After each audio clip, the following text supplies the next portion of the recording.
Hello, everyone. Welcome back to the show. My name is Dan Hafner. Welcome back to anyone who's a previous listener, or if you're a new listener, welcome into the show. Have a very interesting guest for you today. We're going to talk about a health platform, health, and it's really interesting. I won't ruin it by trying to dive into what it is, but we're talking with Nate Greville. He is the founder of a platform called Jevity. Yes, Jevity. I went through all of this in the pre-show, and then I forget it when it's time to record. But this is very interesting because he has a very interesting story around how he got into this, why he decided to do it. And one of the reasons I brought him on was because I think a lot of people listening, a lot of people out there can relate with this idea, this sequence of, right, like, I have something that happens to me in my life, and I want to do something about it, or spread a message about it, or start a business around this. And then I want to get into, how do I build this thing? How do I bring this into the world, make money with it, but also create impact with it? And you've done exactly that with Jevity. So I'm very interested to bring you in. So I'm going to bring Nate in here in 1 second. But before I do that, please like, subscribe to the show, give us a thumbs up, a rating, review, whatever the case might be, wherever you're listening or watching this. That's truly appreciated. So with that said, welcome to the show, Nate. How are you, man? Yeah, thanks for having me, man. I'm doing well. Can't complain. Good. You said you're in Arizona. It's a little bit warmer than Yeah, we have Pittsburgh soft here. winters. That's right. We have soft winters here. It's 40 degrees right now, early in the morning, and it'll probably jump up to 70 in the afternoon. So that's pretty nice. Tell me that. I'm trying to hear that. It's like high here in Pittsburgh today is like 5 degrees, 6 Oh degrees. my. Yeah. So yeah, not fun, but at least we're inside. We got heat, so we're grateful for that. So, but yeah, man. So give us a quick 30,000 foot view. What is Jevity on, like, kind of before you really even get into that? Can you share kind of the backstory of Mhm. where you got this idea and where you wanted to go with this? Yeah. So my journey to Jevity sort of began in 2021. Um, it starts with my father. So up until 2021, my father was quite an active individual. He did all the right things. He worked out 4 or 5 days a week. He ate generally healthy. He was active. He got his steps in. Um, he didn't sort of live this hermit lifestyle. He was out and about, and he checked all the boxes except for one major box, which is going in and looking under the hood. He figured, well, I feel fine, therefore I am fine. And that's a pitfall that so many Americans fall into. Well, he started experiencing this lower back pain. And so he started by going to a masseuse, trying to get it worked out, and that didn't work. So he went to a chiropractor. That didn't work either. Went to a couple specialists. Each of those specialists, including the masseuse and chiropractor, swore that the issue that he was having fell within their specialty. It didn't. The pain became rather chronic, so he went in to get some blood work done. He noticed that there were some abnormalities in his blood cell counts, and that led him to go into further screening, and we found out it was cancer. So it started in his lungs, spread through his back, up to his brain. It was everywhere. By that time, unfortunately, it was too late. He spent so many months between various specialists trying to figure out what the cause was to this lower back pain, and that time, unfortunately, ended up costing him his life. So he ended up passing away in September of 2021, September 8th of 2021. Earlier that year, I had sold my company. So I'm an exited founder. And that allowed me to spend that time with him, which was, a blessing. And I wasn't really sure what was next for me, but, having experienced all of that with my father, I knew that I had to figure out how to, as best we can, prevent people from, this sort of experience, this sort of out of left field experience that I had. And so I got together with my co-founders, and we started looking into the market to see, one, what sort of diagnostic options are out there and accessible, including that of like your primary care physician. If you're to go to your primary care physician and you're going to ask them for, a full panel workup with your blood work, what would that get you? And what would that cost you? Well, we found they're not testing for all that much. And they're certainly not testing for, the what we consider like the more cutting edge biomarkers, in your blood work. So we looked online, there were some options, but they were rather expensive and they were even less extensive.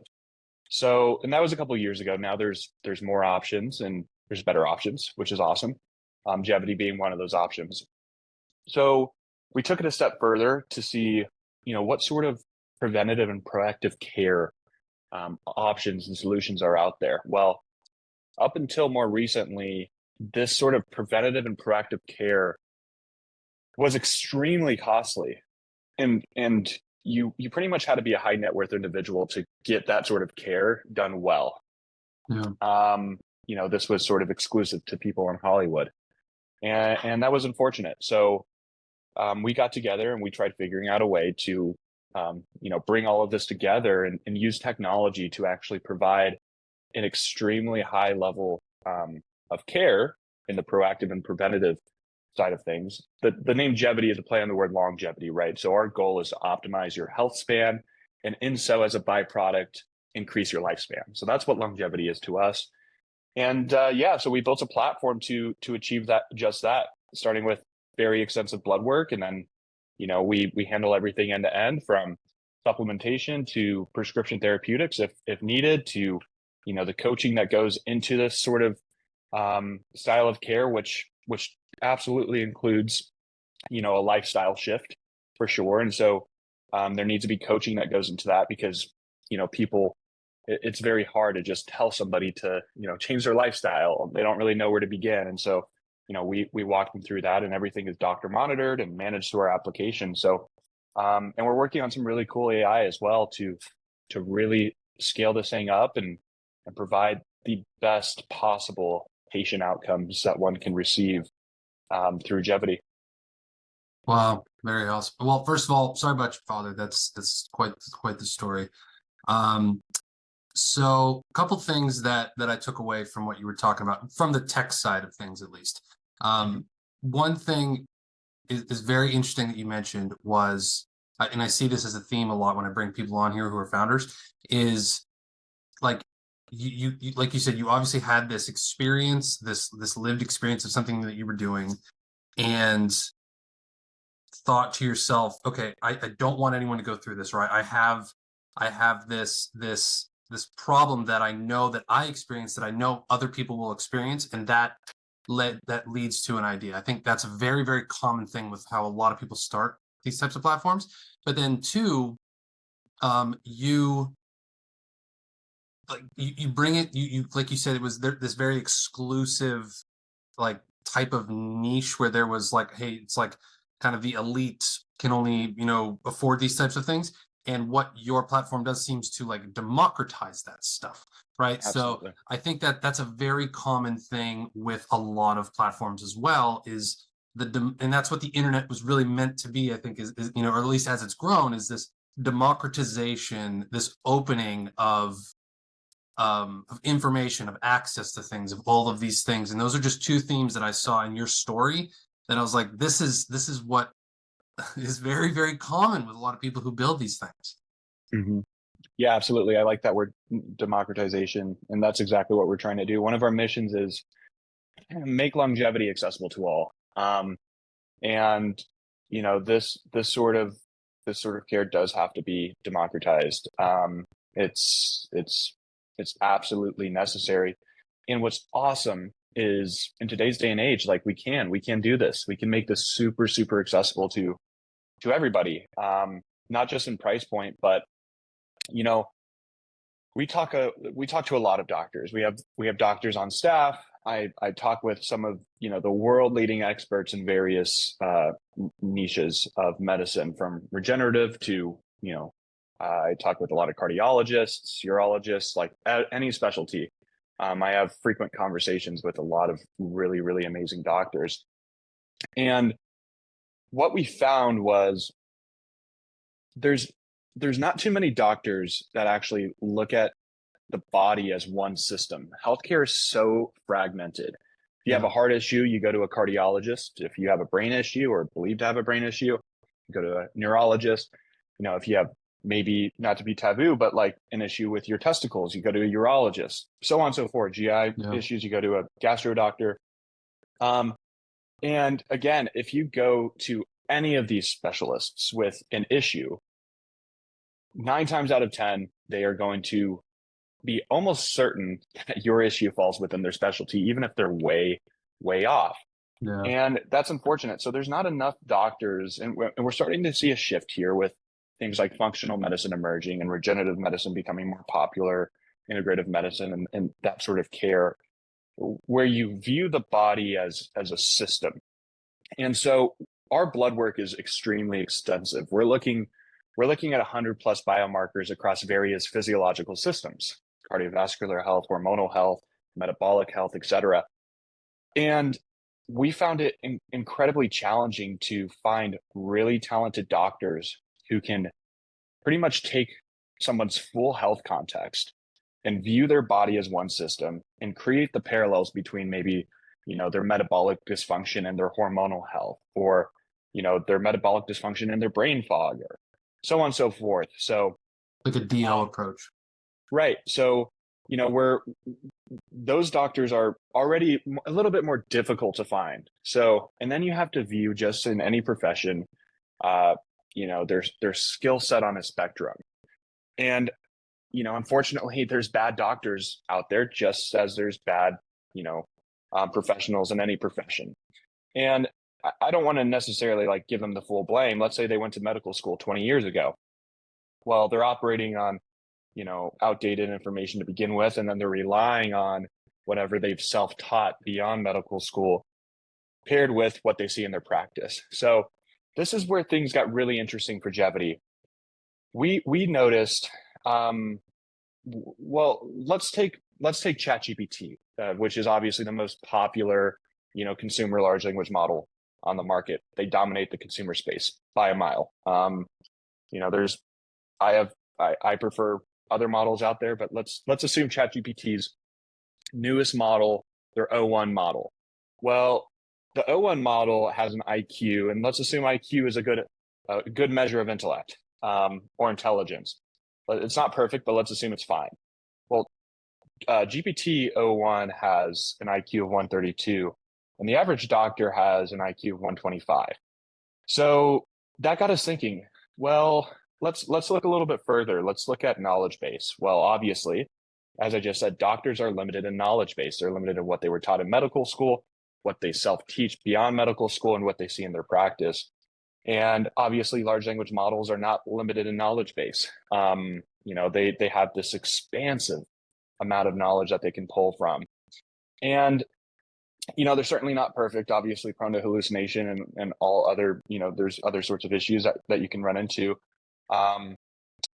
But we started thinking really deep about, what we're talking about here. How can we essentially like make this thing super scalable? How can we provide the same quality of service, that somebody who's charging tens of thousands of dollars to view your body as one system and to really make sense of everything really, really well, taking into account not only your full physiology, but pulling in things like metrics from your wearables. Like I'm wearing an Aura ring right now.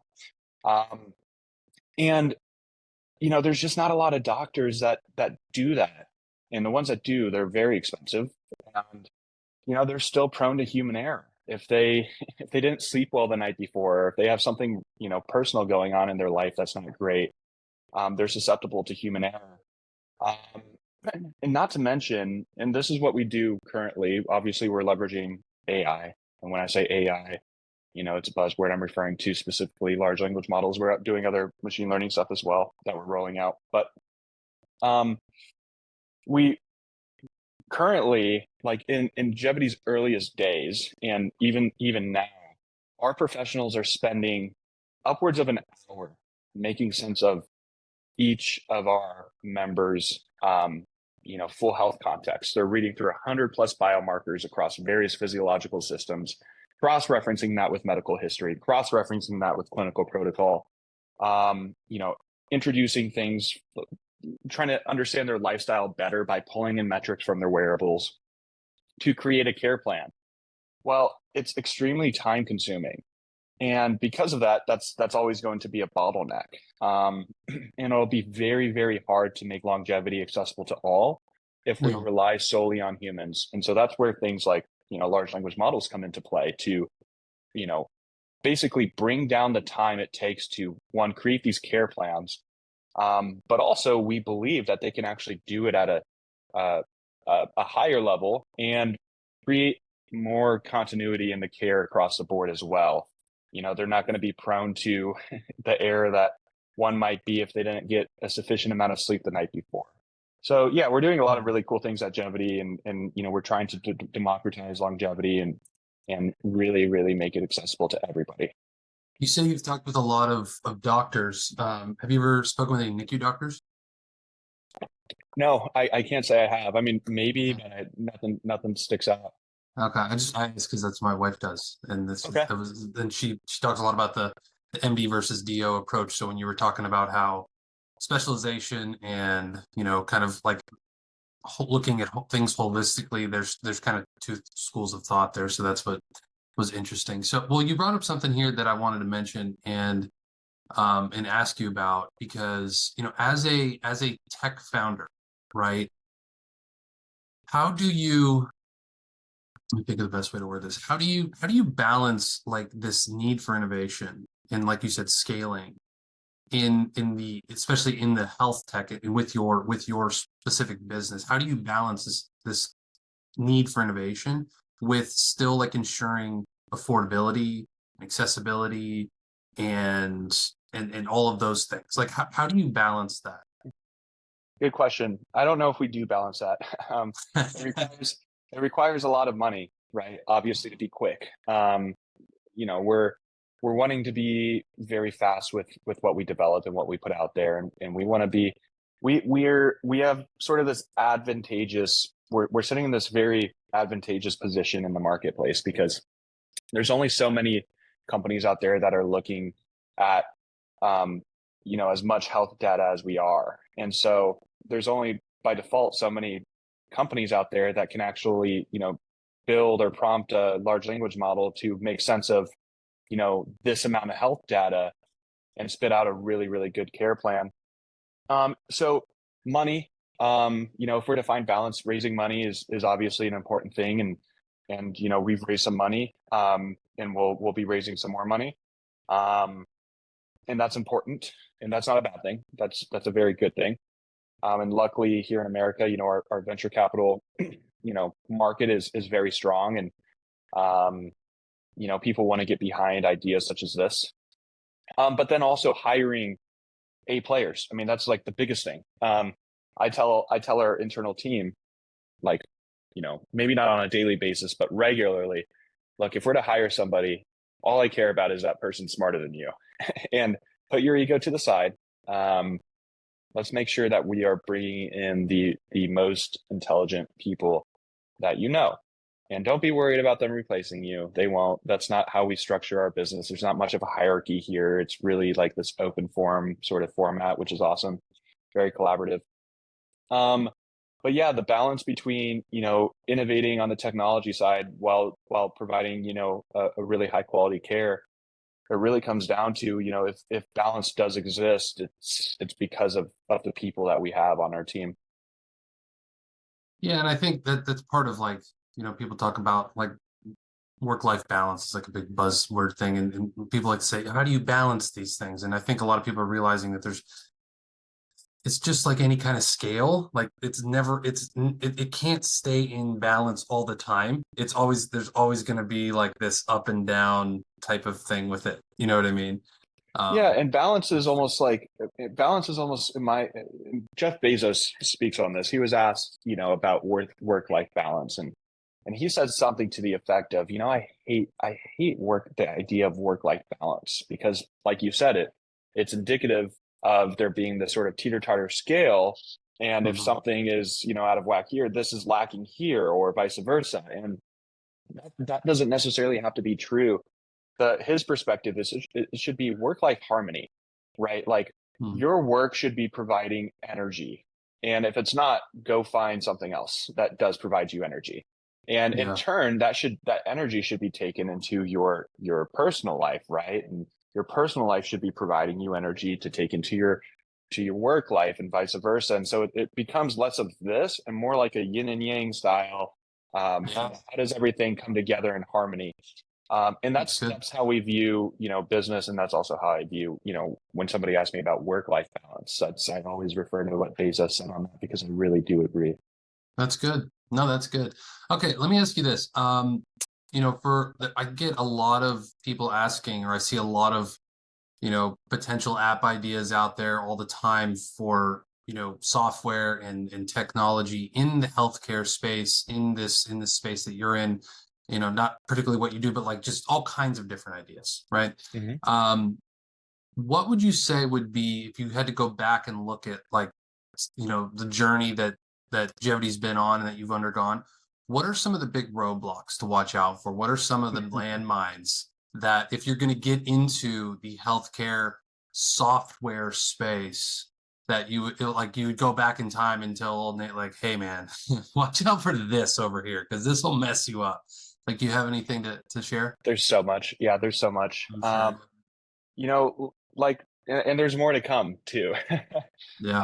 um, yeah, just like with anything, you just got to take the first step, and roll with the punches. I've worked now with quite a few doctors, and I love a lot of them, but some of them are very challenging to work with. So making sure, one, if you're getting into sort of healthcare, which I have no background in, making sure you're ideologically aligned with who it is that you're working with, especially when it comes to medicine. A lot of different people have a lot of different perspectives.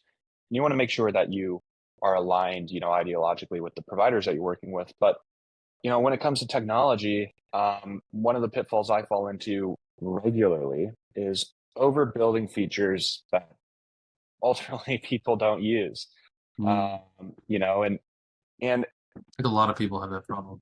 yeah, and we Speaking of do providers, I don't know if you saw my wife coming in the background. That was I yeah, was thinking. yeah, yeah. And again, I love we have doctors on our team, and some brilliant minds. So um yeah, but then there are others who, it's a very common theme where, and we just had our second baby boy, now Congrats. 12 days ago. Thank you. Yeah. Wow. And we're very well researched. Obviously, I'm in healthcare, I guess. I consider it more health tech, and then I let the medical professionals do all the healthcare stuff, of course. But I approach the doctor with some of my thoughts on vaccine schedule, or um, what do we want to do immediately? And it's like they're almost sometimes very dismissive, and so Yeah. trying to find providers who are not that way, is a big thing. But yeah, another thing I'd say on the tech side is just talk to your users. That's literally all it comes down to. Talk to your users, set up heat maps, do whatever you have to analyze user behavior, get feedback, and just go. And it's like when we got together a couple of years ago, we knew we wanted to build this platform that leverages technology, which was super vague and super broad. And we didn't really know what that looked like until we just started moving forward. And then sort of this idea that Jevity, is today just came to fruition.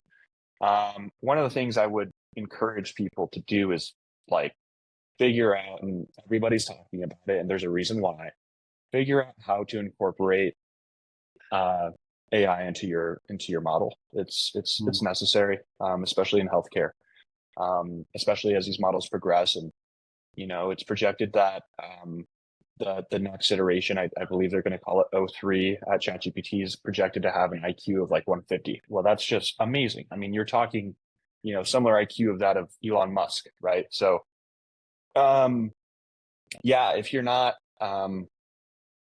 figuring that out, you probably should be. And maybe that's not universal. So Talk that's to like your a users, and that's like a non-negotiable though, is what you're saying. at least in our space, yeah, Yeah. yeah. A lot of our competitors try to take this brick and mortar style approach and bring it online because being online gives you more reach, and they understand they can have more patients in their clinic, in their practice. But then they're always going to be left with sort of this ceiling, and they're not going to be able to break through that ceiling while providing a consistent level of care across the board. If two patients go to this clinic with the same blood workup and the same symptoms, there's a high probability, maybe not a high probability, but there's a probability that they're going to receive two completely different styles of care if it's two, medical providers that are seeing each of these patients. And so that's where we see AI really, really stepping in and allowing people to break through those ceilings. I'd say it's necessary. No, that's good. That's good advice. I mean, it's very similar to a lot of things than in any software space. Talk to your users. It That really simple. it can be that simple. Isn't that amazing? Awesome. So what's on the horizon for Jevity? Like where are you guys going? I mean, I know we've talked a lot about AI, and there's that's pretty self-explanatory, but what's next on the horizon for Jevity? Yeah. Of course, listening to users doing what they ask. Essentially, we're releasing a marketplace in our application where our members can purchase additional specialty testing from some of the world's top labs, which is really, really cool. Wow. So for example, there's a cancer screening that you'll be able to order through Jevity, and it's really, really cool technology. It's 4 vials of blood. We'll send a phlebotomist out to your house. So you order it through our app. We'll send a phlebotomist out to your house. They draw 4 vials of blood. They run it through this really advanced filtration system that filters out the CTCs, the cancerous tumor cells, and they're able to catch cancer in stage 0. So there's a Wow. 99% chance of survival if you catch cancer that early. That's crazy. Yeah. So coming out with those sort of tests, other sort of gut health checks, micronutrient checks, so on and so forth. That's on the horizon. We are set to next week on rollout to 43 different states. We've been in 16 up until this point. So, we're going to have pretty much nationwide coverage, minus, 7 states there. Let's see. And then, just really getting the word out there, going on podcasts, working with big content creators, to really, this sort of care, we owe it to not to sound sanctimonious or whatever, but we owe it to humans to try to not only do this well, but get it out there and scream it from the rooftops. And so that's pretty much what the future looks like for us. That's awesome. Congrats on the expansion. That's really, really cool. And I think you hit the nail on the head right there. I think a lot of people really fail to I know I've been like this at times. Sometimes it is hard to toot your own horn and to shout your own stuff from the rooftops. But you have to do it. You really, really have to, because if you're not going to, very, very few other people are, if anyone at all. So that's very, very good. I was going to ask you for one last piece of wisdom or advice. That might be it, but I will give you the opportunity. Do you have any other, just any other general advice for anyone maybe listening, maybe thinking about breaking into this space or building technology like this? Do you have any other last bits of wisdom for us? Yeah, don't do anything for money. It'll never work. We joke internally. Our investors probably don't like the joke, but profit is an afterthought for us. It's really about providing an exceptional service. So don't do anything for money. It'll never work. And don't do anything unless you're absolutely bought in to the mission. We see this time and time again with entrepreneurs. They see an opportunity in the market because there's an opportunity there. And so they want to go capture that, but they're not, to their core bought into the mission. They don't truly believe in it. And if you're going to do anything exceptional, and look, we don't know where Jevity is going to be in 5 years, but if doing something truly, truly exceptional is the goal, You've got to be bought in, but everybody you bring into the fold has to be as well. And luckily, by God's provision or happenstance, whatever your worldview is, everybody here at Jevity is so bought in. So we got lucky. Get a good team. Don't do anything for money, and believe. Drink your own Kool-Aid. That's great. 3 great pieces of nuggets of wisdom there for you guys. So we appreciate that. Awesome. Well, you guys can check it out. If you're interested in learning more about Jevity, you can go to gojevity.com. It's spelled GEVITI.com. V is in Victor. I'll put the link, obviously, in the show notes for you guys wherever you're listening or watching to this. But it's very, very interesting, very, very cool. I was checking it out before we got on here. Really, really like the idea. Obviously, I brought you on to talk about this, so I'm very, very interested in it. And this is really, really enlightening. Really sounds like, that whole cancer test thing, like that's amazing stuff. Like this is going to be really, really cool. I'm very excited to see where you guys end up down the line. So yeah, thank you. Yeah, thank you so much, Nate, for coming on. Really appreciate it. Absolutely. Thanks for having me. I appreciate it as well. Yeah. All right, guys. Well, that is a wrap for this show. As always, please like, subscribe, comment, leave reviews, ratings, whatever the case might be, wherever you're listening or watching this show. That is super, super appreciated. And that is a wrap for this show. Go to gojevity.com, check out more, and we'll see you guys in the next episode.